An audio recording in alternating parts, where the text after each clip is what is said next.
Selanjutnya kita membaca hadis Rasul sallallahu alaihi wasallam sebagaimana biasa riwayat Imam Bukhari. An Abi Sa'id Al-Khudri radhiyallahu anhu anna Rasulullah sallallahu alaihi wasallam arsala ila rajulin الأنصار فجاء رأسه يبتر فقال النبي صلى الله عليه وسلم لعلنا أعجلناك فقال نعم فقال رسول الله عليه وسلم إذا أعجلت أو كحلت فعليك الوضوء. حديث صحيح رواه الإمام البخاري في صحيحه.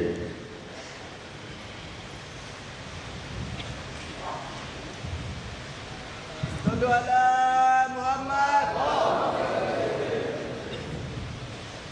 Assalamualaikum warahmatullahi wabarakatuh.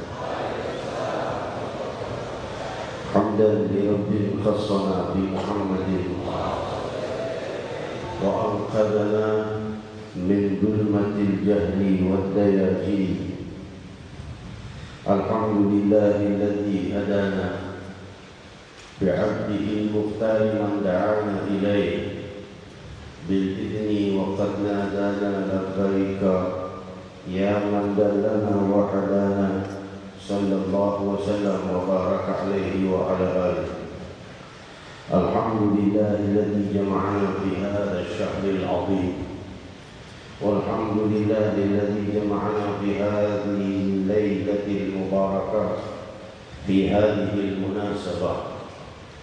Limpahan puji kehadirat Allah Subhanahu wa taala yang Maha Luhur, yang Maha memiliki dan melimpahkan kebahagiaan dengan kehendaknya kepada makhluk-makhluknya sepanjang waktu dan zaman.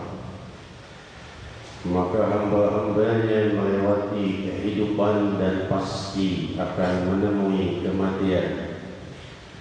Kehidupan dunia yang fana dan kehidupan akhirat yang kekal adalah miliknya yang maha tunggal dan maha abadi, Allah, yang dengan mengingatnya terangkatlah hamba menuju keluhuran yang lebih.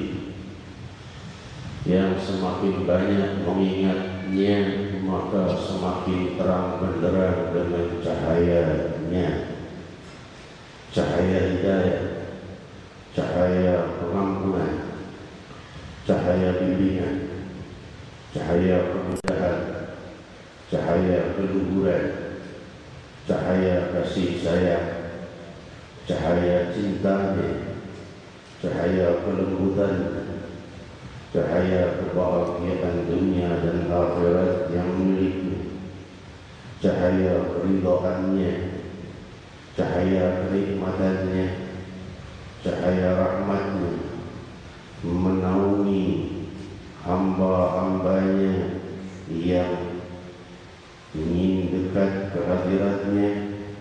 Maka anugerah-anugerah telah siap ditumpah ruahkan untuk mereka dunia dan akhirat. Pengampunan dilimpahkan, keluhuran dilimpahkan, kemuliaan dilimpahkan, kemudahan ditambahkan. Demikianlah Sang Maha Pemilik kerajaan langit dan bumi, Allah, nama yang maha berwibawa, paling berhak diingat dari segenap nama, paling banyak pemberiannya dari semua yang lainnya.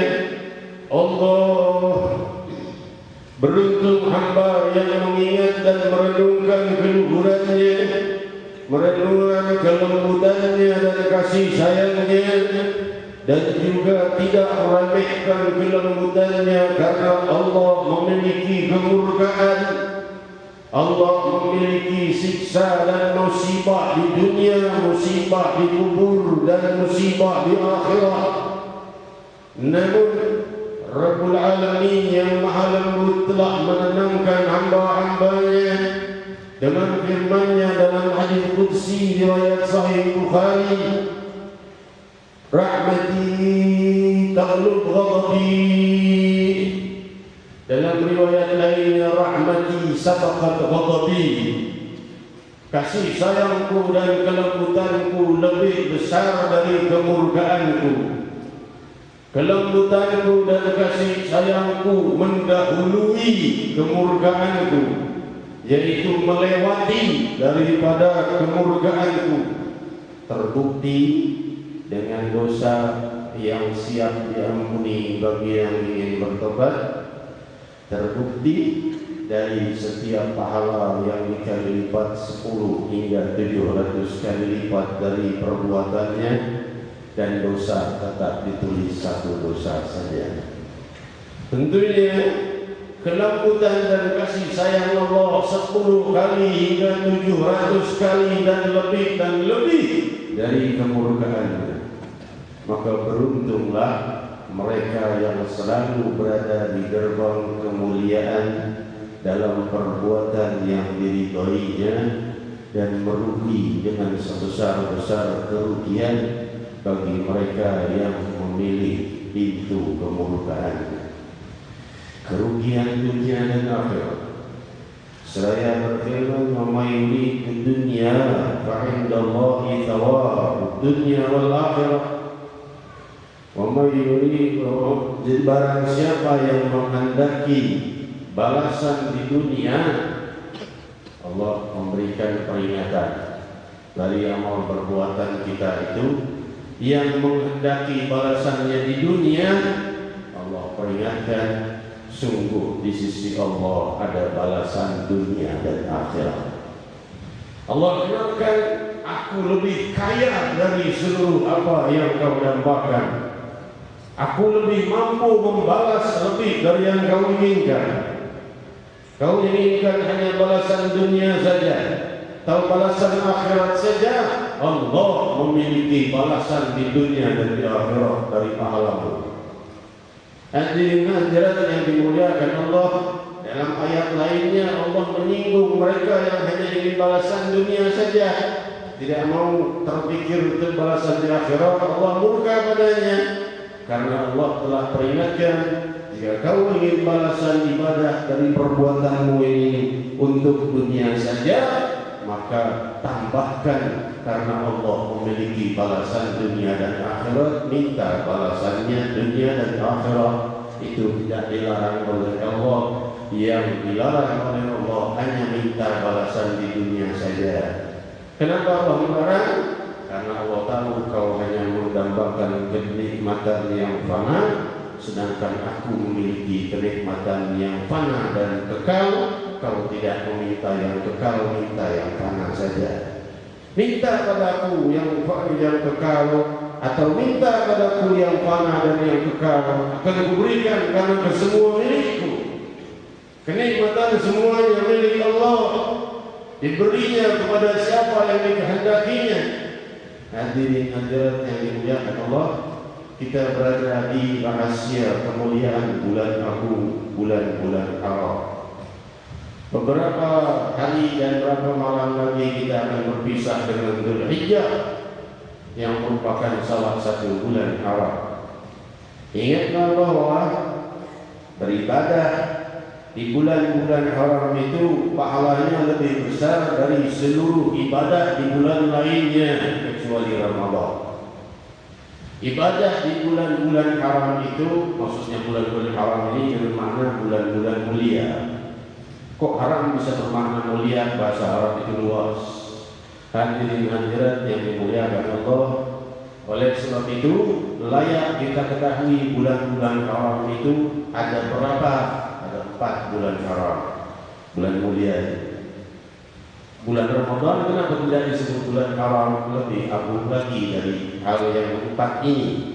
Yang 4 ini asal muasalnya Allah mengharamkan peperangan di bulan-bulan itu, di bulan kedamaian, bulan haram. Tidak boleh ada peperangan. Namun kemudian Allah SWT membolehkan jika diperangi, dalam artian dibantai dan dibunuhi, boleh-boleh saja walaupun di bulan haram. Habiskan semua orang-orang yang menyakiti dan membantai muslimin walau di Masjidil Haram. Hadirin hadirat, bulan haram punya 4, adalah 4 bulan, yaitu Dzulqa'dah, Dzulhijjah, Muharram, lalu bulan Rajab. 4 bulan ini yang disebut bulan haram.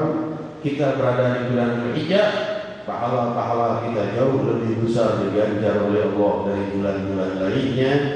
Namun setelah bulan Dzulhijjah masih muncul lagi keagungan bulan Muharram yang masih ada juga dan termasuk daripada bulan-bulan haram. Rasul sallallahu alaihi wasallam memperbanyak ibadah di bulan-bulan haram lebih dari bulan-bulan lainnya. Dan Rasul sallallahu alaihi wasallam memperbanyak ibadah lebih lagi di bulan Ramadan. Hadirin hadirat yang dimuliakan Allah, Sayyidina Mu'adz bin Jabal radhiyallahu ta'ala anhu ketika ia mengalirkan air mata terus tiada hentinya setelah wafatnya Rasul sallallahu alaihi wasallam, maka ditanya oleh para tabi'in dan para sahabat dari ya Mu'adz, kenapa engkau ini terus-terusan menangis? Mu'adz bin Jabal berkata, bagaimana air mataku bisa berhenti sedangkan aku ini harus bertanggung jawab atas setiap bahkan celak mata yang kupakai dan setiap debu yang menyentuh tangan dan kakiku. Apalagi kenikmatan lain, semua akan itu dipertanggungjawabkan dan aku harus mempertanggungjawabkan sampai debu yang menyentuh tangan dan kaki dan tubuhnya. Bagaimana aku bisa berhenti menangis? Ini perbuatan Sayyidina Mu'adz bin Jabal radhiyallahu anhu Allah. Orang yang sangat dicintai oleh Rasul sallallahu alaihi wasallam, yang sangat mahabbah kita bersambung pada Sayyidina Mu'adz bin Jabal radhiyallahu anhu, yang mana Rasul bersabda kepada Sayyidina Mu'adz, ya Mu'adz, inni uhibbuka fillah faqul li duburi kulli salatin Allahumma a'inni ala dzikrik wa syukrik wa husni ibadatik. Ini silsilah sanad mahabbah sampai malam hari ini masih teruntai kepada kita. Diturunkan oleh Sayyidina Mu'adz pada muridnya dan selanjutnya sampai guru-guru kita, para imam-imam mazhab selanjutnya sampai kita.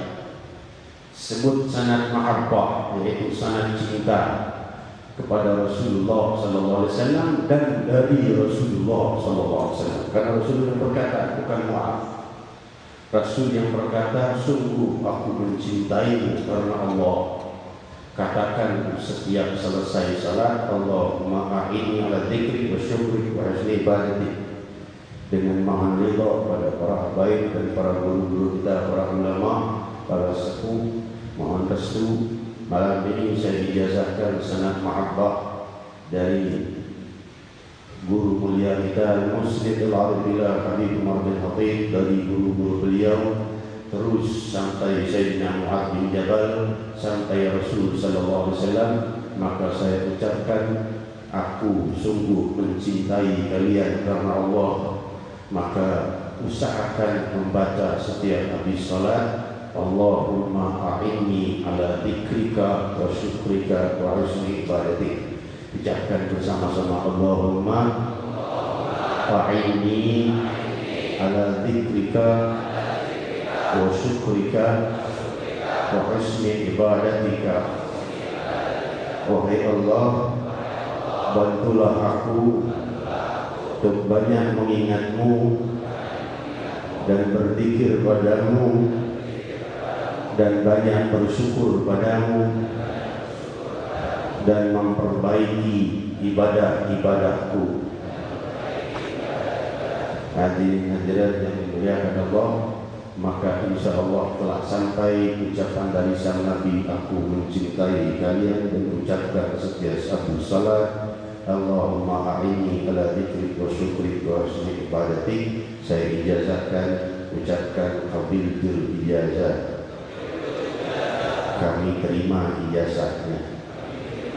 Oh, pakai ijazah apa itu ijazah? Nah, ijazah itu beda, bukan ijazah sekolahan. Ijazah sanad atau ijazah silsilah hadis atau ijazah ilmu syariat itu adalah izin dari guru untuk mengamalkan sesuatu yang dia telah diizinkan oleh gurunya untuk mengamalkan sesuatu zikir itu atau membaca buku tersebut. Sebagian besar amal tidak perlu ijazah, karena apalagi sudah dibaca oleh Rasul SAW, diajarkan oleh Rasul, ijazahnya dari Rasul SAW langsung sunnah, tidak perlu lagi ijazah. Tapi dengan ijazah akan lebih kuat rantai yang menyambungkan kita dengan cinta Sayyidina Muhammad SAW kepada kita.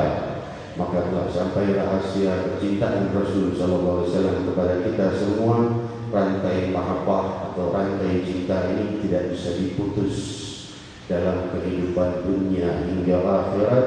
Kita akan berada terus selalu dalam rantai ini, karena rantai terkuat ini tidak bisa diputus dengan apapun kecuali kekufuran.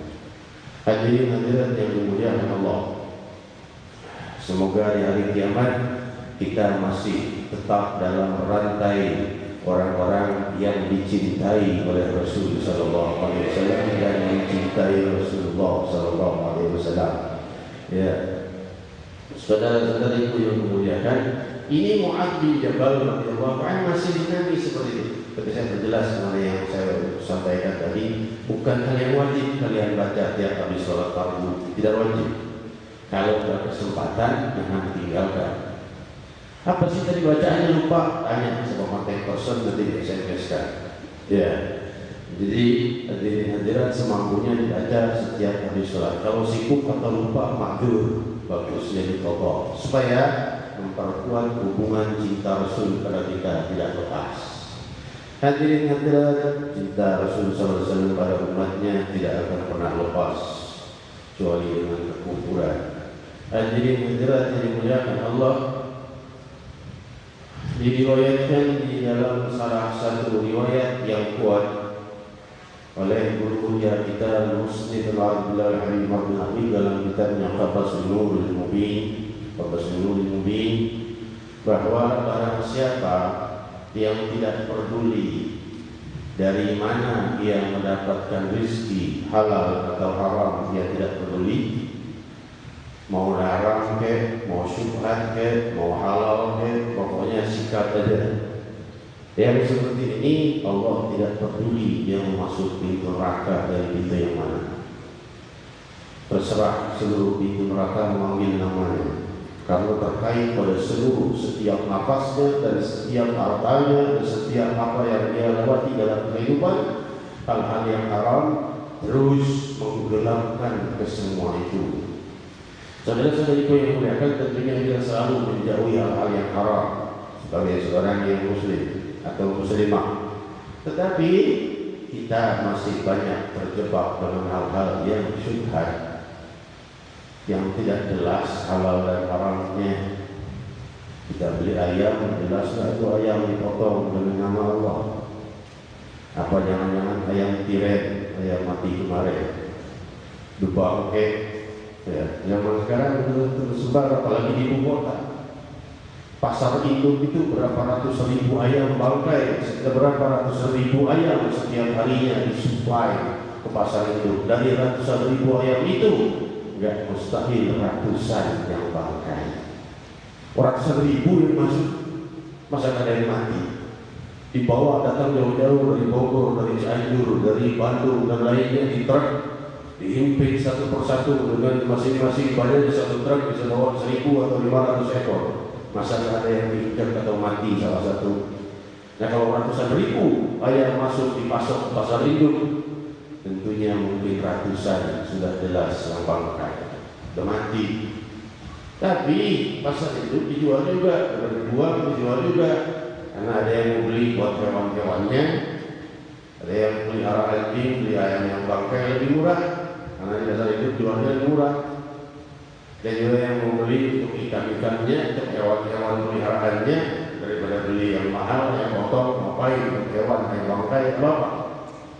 Hadirin hadirat, namun hal ini oleh para penjual banyak disalahgunakan dengan cara supaya enggak biru, ditutupi pakai kunyit, air kunyit supaya tetap kuning. Jadi nggak ketahuan. Jadi ini berbahaya. Gimana kita mau tahu?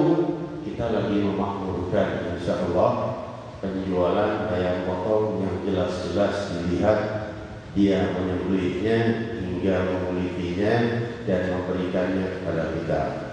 Ada itu di Mampang Perapatan dan di beberapa tempat lainnya, orang-orang muslim yang baik, dia orang beli, gak ada yang beli, tetap ada ayamnya itu di depan mata orang yang beli dengan nama Allah SWT. Hadirin hadirat yang dimuliakan Allah, kecuali kambing. Kalau kambing nggak bisa membeli begitu. Kenapa? Karena dia sekali motong kan harus satu kambing yang beli. Kalau yang belinya cuma 1 kilo, gimana dia memotong satu kambing? Sisanya siapa yang beli? Banyak yang beli, baru dia sembelih satu kambing. Itu di beberapa tempat di antaranya di Mampang dan lainnya. Ya. Itu jika kita membeli di pasar biasa berarti haram deh. Ya tidak. Karena apa? Karena kita tidak tahu disembelihnya itu secara Islami atau bangkai. Tapi syubhat, kalau kebetulan kena yang ayam bangkai, itu kita terkena syubhat. Bagaimana kita tahu itu syubhat? Jika tiba-tiba kau merasa sudah ada ibadah ini dan itu yang biasa kau lakukan, tiba-tiba jadi berat. Melakukan ibadah malas. Salah satu sebabnya bisa jadi sebab ayam bangkai atau makanan itu makanan yang syubhat yang tadi kau inginkan dari makan-makannya. Waduh, iya saya beli ayam tadi tidak jelas tuh. Jangan aku dicaci yang jual. Kamu buru ayam syubhat, tentu. Mungkin dari ayam itu, coba nggak beli di situ lagi. Jangan makan dulu ayam itu, beli yang lainnya, beli misalnya ikan misalnya, ya, sayuran misalnya. Masih malas juga kan? Ini saya udah nggak makan apa-apa, supaya rajin ibadah. Kok malah malas ibadah? Awal lapar itu obatnya makan. Makan sekedar ibadah, lemas mau ibadah, lapar. Jadi hadirat yang muliakan Allah, obatnya makan. Ya, nggak ada urusan dengan syubhat, nggak makan apa-apa, kok tiba-tiba malas ibadah, ya lemes. Ya, makanya Rasulullah SAW dari Allah Subhanahu Wa Taala tidak melarang kita makan dan minum kecuali saat puasa, itu pun dari terbitnya matahari fajar hingga terbenamnya matahari di waktu malam. Bagi yang puasa, jadi yang tidak puasa tak karena musafir atau sakit dan lainnya, dunia punya hukum lainnya. Sampailah kita pada hadis yang menjelaskan ini. Matanya udah keluar. Anna Rasulullah SAW arsala ila rajulin min al-ansar faja'a wa rasulullah yaqulu rabban Nabi sallallahu alaihi wasallam, bahwa Abu Sa'id Al-Khudri radhiyallahu anhu warda bersabda, berkata, sungguh Rasulullah sallallahu alaihi wasallam memanggil seseorang, yaitu dari Ansar, dijelaskan dalam Fathul Bari, tidak terjelas. Lalu orang itu datang tergopoh-gopoh, terburu-buru, kelihatan masih basah rambut dan wajahnya. Mukanya masih basah, rambut masih basah, wajah netes terus air dari rambutnya, dari wajahnya. Maka Rasul berkata, Allah ajalna, kayaknya aku membuat kau terburu-buru karena dipanggil oleh Rasulullah SAW, wajib hukumnya untuk mendatanginya. Dia berkata, iya betul, aku memang terburu-buru mandi. Rasulullah SAW menjelaskan karena Rasulullah SAW ini diberi ilham dan diberi pengetahuan oleh Allah SWT bahwa setiap bahwa orang yang lagi diajak bicaranya itu sedang mandi junub, baru mandi junub habis berkumpul dengan istrinya. Maka Rasulullah SAW bersabda, kayaknya aku membuatmu terburu-buru. Dia berkata, betul, berarti junub kan? Kalau enggak ngapain mandi? Panggil Rasul mandi dulu baru Rasul. Jadi keburu-buru kelihatan. Maka Rasul berkata, jika kau terburu-buru, maka cukup dengan wudu saja, enggak usah mandi. Dijelaskan oleh Imam Ibnu Hajar dalam Fathul Bari Syarah Sahih Bukhari bahwa yang maksud dalam hadis ini adalah bukan berarti tidak perlu mandi dulu, tapi kalau ada masalah terburu-buru, ya sudah, belum sempat mandi, cukup wudu saja dulu. Seperti Rasulullah SAW berbuat, beliau ihtilam junub di malam hari, pernah tidak langsung mandi tapi berwudu saja. Bahkan di musim dingin yang sangat dahsyat, beliau hanya tayammum saja, lalu tidur lagi. Yang jelas, ia bersuci mewakili mandinya. Nanti saat waktunya mandi. Namun sahabat ini tentunya dijelaskan oleh Imam Ibnu Hajar dalam ini bahwa orang ini terburu-buru karena dipanggil oleh Rasul. Dia tidak berani menghadap Rasul SAW dalam keadaan junub, karena di satu pihak Abu Hurairah radhiyallahu anhu pernah berpapasan dengan Rasul di salah satu gang di pasar. Abu Hurairah menyelinap kabur, pergi secepat-cepatnya. Lalu datang lagi ke rumahnya Rasul sallallahu alaihi wasallam. Abu Hurairah tanya Rasul, ya Abu Hurairah, kau ini tadi ketemu dengan aku di pasar malah menyelinap menghindar kabur, baru datang sekarang. Kenapa? Aku junub ya Rasulullah. Aku tidak rela berhadapan denganmu dalam keadaan junub. Sallallahu alaihi sayyidina Muhammad wa radhiyallahu ta'ala anhum li sahabati Rasulillah sallallahu alaihi wasallam yang sangat mencintai dan menghormati dan memuliakan Sayyidina Muhammad. Seperti orang Ansar ini tidak mau dia jumpa dengan Rasulullah sallallahu alaihi wasallam karena dia sedang junub, mandi dulu, buru-buru keluar, kelihatan masih basah rambut dan wajahnya. Jadi dia terburu-buru karena tidak mau berjumpa dengan Rasul dalam keadaan junub. Jadi najaran dari muliakan Allah dan imtithal li amrillah, Karena Allah Subhanahu wa taala sudah perintahkan, ya ayyuhalladzina amanu istajibu lillahi wa lirrasul idza da'akum lima yuhibbu. Wahai orang yang beriman, jika kau diseru oleh Allah dan Rasul, datangi panggilannya untuk mengajak kalian kepada keluhuran yang lebih lima yuhibbu. Tentunya panggilan Allah dan panggilan Allah itu adalah juga panggilan Rasul sallallahu alaihi wasallam, termasuk panggilan Allah. Karena beliau utusan Allah. Wa ma yantiqu 'anil hawa in huwa illa wahyun yuha. Tidak bicara kecuali wahyu dari Allah. Maka mendatangi panggilan Rasul itu wajib hukumnya. Walau sedang salat, para sahabat juga sedang salat di zaman Rasul dipanggil oleh Rasul, beliau mendatangi Rasul sallallahu alaihi wasallam. Jelaskan oleh Imam Syafi'i dan beberapa imam madhab lainnya, jika sedang sholat dipanggil oleh Rasul, misalnya disuruh oleh Rasul antarkan surat ke bulan, dia terima, baik oleh Rasul, antarkan surat ke bulan, balik lagi ke sholatnya, tidak batal sholatnya, karena semuanya mendatangi perintah Allah, karena perintah Rasul adalah perintah Allah Subhanahu wa taala. Nah, ini sahabat ketakutan dengan itu, makanya dipanggil oleh Rasul buru-buru, junub, buru-buru mandi keluar buru-buru. Rasul berkata, jika kau terburu-buru cukup dengan berwudu. Maka dengan hadirat demikian budi pekerti Sayyidina Muhammad SAW, dan demikian budi pekerti para sahabat kepada Sayyidina Muhammad sallallahu alaihi wasallam wa baraka alaihi wa ala alihi. Hadirin hadirat yang dimuliakan Allah, sungguh Rasul sallallahu alaihi wasallam adalah orang yang paling lembut dan ramah dan bijaksana dari semua orang.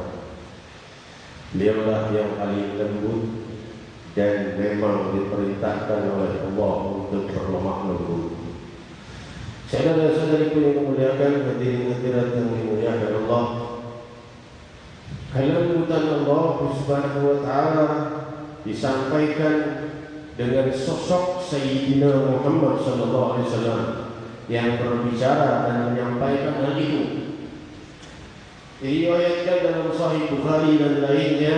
Saya ringkaskan saja riwayatnya karena riwayatnya maknanya sama tapi berbeda-beda ucapan.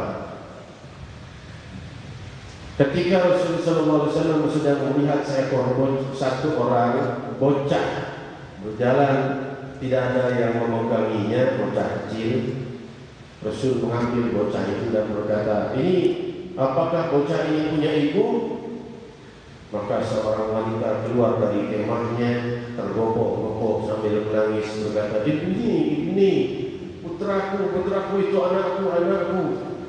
Maka ia memeluknya dengan gembira anak itu, lalu para sahabat ikut menangis. Kenapa? Lihat dan karena haru melihat ibu itu sangat mencintai bayinya. Rasul sallallahu alaihi wasallam bersabda kepada para sahabat, "Ma'ajabakum, ma'ajabakum." Apa yang membuat kalian menangis? Apa yang membuat kalian takjub? Mahabbataha liwaladiha ya Rasulullah.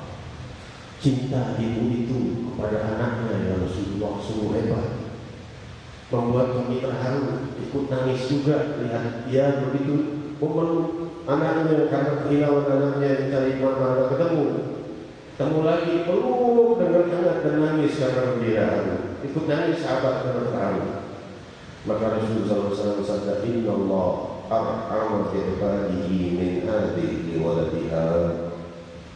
Allah itu lebih lemah lembut pada hamba-hambanya dari ibu ini kepada anak-anaknya. Diriwayatkan di dalam Sahih Bukhari bahwa ketika Rasulullah SAW bercerita kepada para sahabat, jika di antara kalian ada seorang lelaki yang menaruh seluruh hartanya di dalam tunggangannya, apakah itu keledai atau unta atau kuda, seluruh hartanya, lalu seluruh harta itu yang sudah kami harta yang lain, ia beristirahat. Ini hewannya istirahat juga, kudanya atau untanya atau keledainya. Ia bangun dari tidur sudah hilang keledainya atau kudanya, dengan seluruh hartanya hilang. Bagaimana sedihnya? Pasti sangat sedih ya Rasulullah. Lalu Rasul meneruskan, lalu dia mencari-cari kesana kemari sampai kelelahan. Setelah lelah, akhirnya dia terduduk dan tertidur karena kelelahan. Bangun tidur, lihat keledai atau untanya yang miliknya membawa seluruh hartanya itu sudah ada di depannya lagi. Bagaimana gembiranya? Sangat gembira pasti ya Rasulullah, karena dia mempunyai gembira yang sangat besar. Maka Rasul bersabda, Allah lebih gembira dari kegembiraan orang itu saat dia menemukan hartanya. Allah lebih gembira menerima hambanya yang berdosa kemudian bertobat lebih dari kegembiraan orang itu yang menemukan hartanya. Itulah rahasia kelembutan Allah Subhanahu wa Ta'ala. Dan hadirin-hadirat, sangat hangat sambutan Rabbul Alamin pada hambanya yang ingin meninggalkan kehinaan menuju tangga-tangga keluhuran. Hadirin hadirat, Rasulullah SAW bersabda lebih dari 20 riwayat. Di antaranya adalah Imam Bukhari di dalam Adabul Mufrad bahwa Rasulullah SAW bersabda, jika sakit salah seorang di antara kalian, maka Allah Subhanahu wa Ta'ala memerintahkan kutiba lahu ayyamal makana wa huwa sahih. Kutiba lahu ya'mal angkana wa huwa sahih. Bahwa barang siapa yang sakit, maka Allah Subhanahu wa Ta'ala tuliskan untuknya kutiba lahu, tiadalah seseorang hamba sakit illa kutiba lahu maka ya'mal wa huwa sahih, tidaklah dituliskan baginya kecuali sama seperti amal ibadahnya saat dia dalam keadaan sembuh. Orang sakit tidak bisa sholat diri misalnya, tidak bisa sholat duduk misalnya, sholatnya rebah. Orang sakit misalnya tidak bisa berbuat banyak ibadah misalnya, Allah tuliskan pahala untuknya sama saat dia sedang sehat. Oh, biasanya dia malam tahajud gara-gara sakit tidak bisa lagi tahajud, Allah tuliskan tetap dia tahajud karena di saat sembuhnya dia biasa tahajud. Demikian rahasia Allah lembutnya Rabbul Alamin Subhanahu wa Ta'ala. Kita bermunajat kepada Allah Subhanahu wa Ta'ala, semoga Allah melimpahkan rahmat dan keluasan pada kita selalu dan melimpahkan kebahagiaan, keluasan zahir dan keluasan batin. Batin kita semakin luas untuk berzikir dan semakin luas untuk bersyukur dan tabah, dan zahir kita semakin diberi keluasan untuk bisa banyak beribadah tanpa terganggu dengan urusan duniawi yang membuat pikiran kita terenggut dari khusyuk dalam berzikir dan berdoa kepada Allah, dan dilimpahi kemudahan oleh Allah dunia dan akhirat bagi kota kita, bagi wilayah kita, bagi bangsa kita, bagi seluruh muslimin muslimat di barat dan timur. Faqul jami'an ya Allah,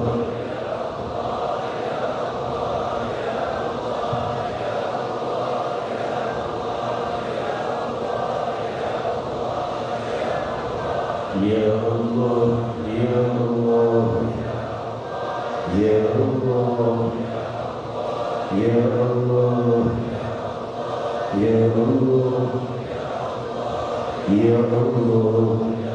Tenangkan hati kami dengan kesucian nama-Mu.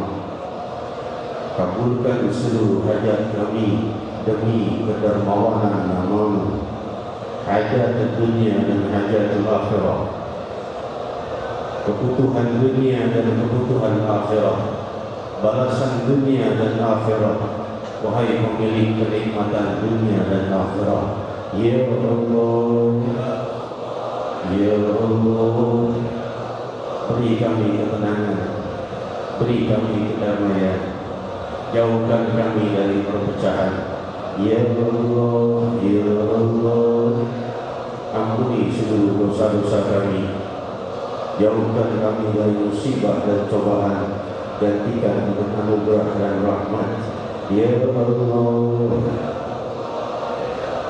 kami tidak salah meminta, dan tidak salah berharap dan tidak salah bersangka baik jika kepadamu. Ya Allah, Ya Allah, jadikan masa depan kami semakin indah, wahai yang maha indah dan maha memperindah. Jadikan hati kami semakin indah, hari-hari kehidupan kami di dunia semakin indah, dan kami terus dalam cahaya keindahan-Mu dunia dan akhirat. Ya Allah, Ya Allah, Ya Allah, jadikan masa depan kami cerah dan penuh kemudahan dunia dan akhirat. Ya Allah, wahai pemilik dunia dan akhirat dan seluruh kebahagiaannya, pastikan tidak satupun dari kami kecuali masuk ke dalam surga-Mu tanpa melewati hisab yang sulit, apalagi neraka.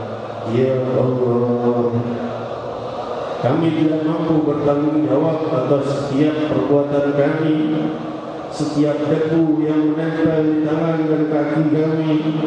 Jika Kau mohonkan mintai pertanggung jawab, kami tidak mampu. Ya Allah, jangan desak kami, beri kami pengampunan sebelum kami Kau hisab. Ya Allah,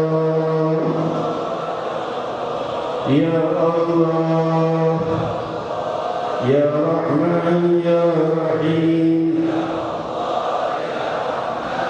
Ya Rahim, Ya Allah, La ilaha illallah,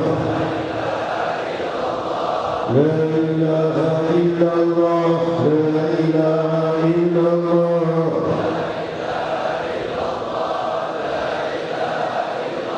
La ilaha illallahul azimul halim.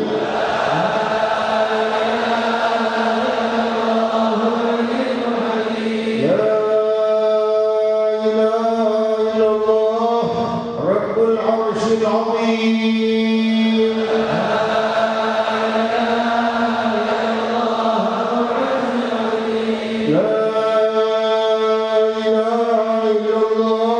Rabbus samawati wa rabbul ardi wa rabbul arsyil azim. Rabbus samawati wa rabbul ardi wa rabbul arsyil karim. Muhammadur Rasulullah sallallahu alaihi wasallam, kalimatul haqq la nahya wa la namut wa la nub'ats insyaallah taala minal aminin. Hadirin hadirat yang dimuliakan Allah, dan beberapa hal yang perlu saya sampaikan, yaitu ucapan selamat untuk Halaqat Rasul nomor 477. Halaqat HR Halaqat Rasul nomor 477 yang mengkhatamkan Al-Qur'annya. Semoga dilimpahi rahmat dan kebahagiaan dan keluhuran Al-Qur'an Karim dan istiqamah untuk meneruskan khatam-khatam selanjutnya. Dan hadirin hadirat yang lain kemana?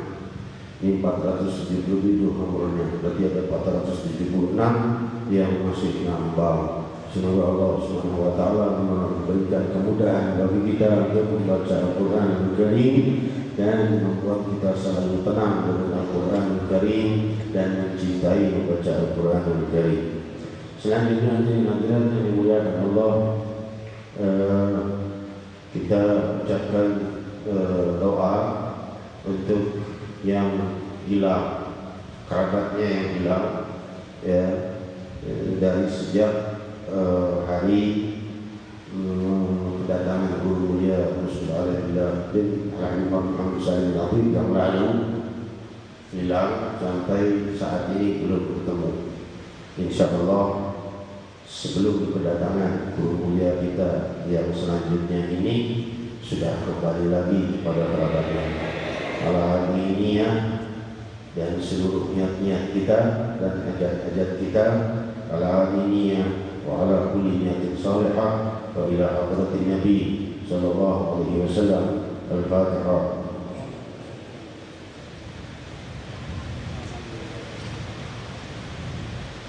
Hadirin hadirat yang dimuliakan Allah, kita ucapkan terima kasih kepada para habaib kita, para ulama kita yang hadir pada malam hari ini.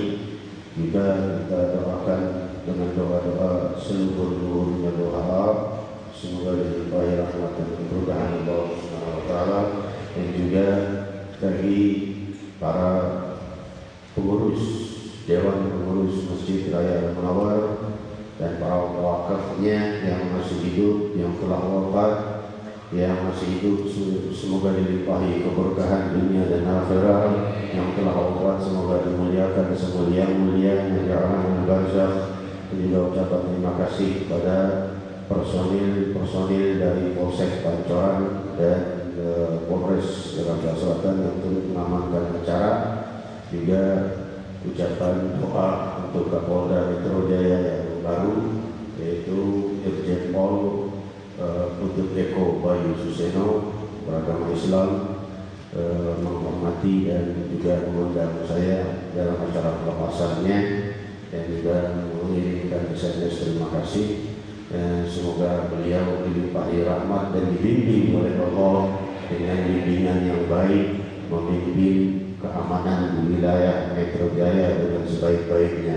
Demikian hadirin hadirat yang dimuliakan Allah. Selanjutnya kita teruskan dengan salam pada Rasulullah SAW dan doa penutup beserta taufiq oleh guru kita Fadilatul Sayyid Abdullah Habib Hud bin Muhammad Bagir Al-Abbas yang terkabul masyhur. Ya Rasulullah,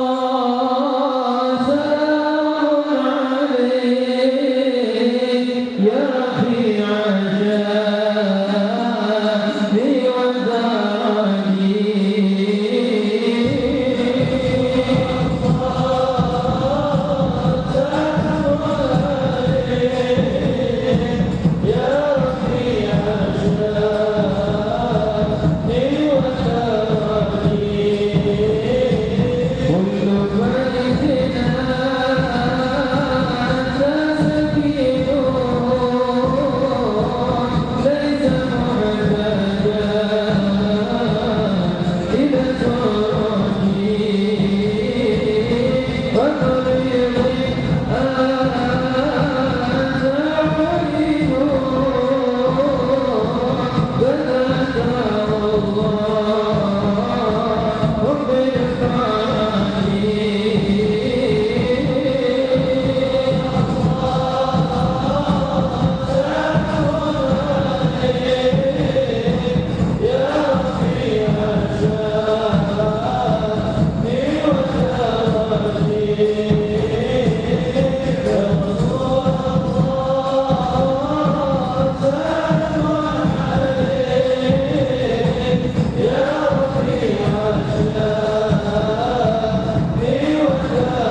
وزينا بالحلم وأكرمنا بالتقوى وجملنا بالعافية. سبحانك اللهم وبحمدك أشهد أن لا إله إلا أنت أستغفرك وأتوب إليك.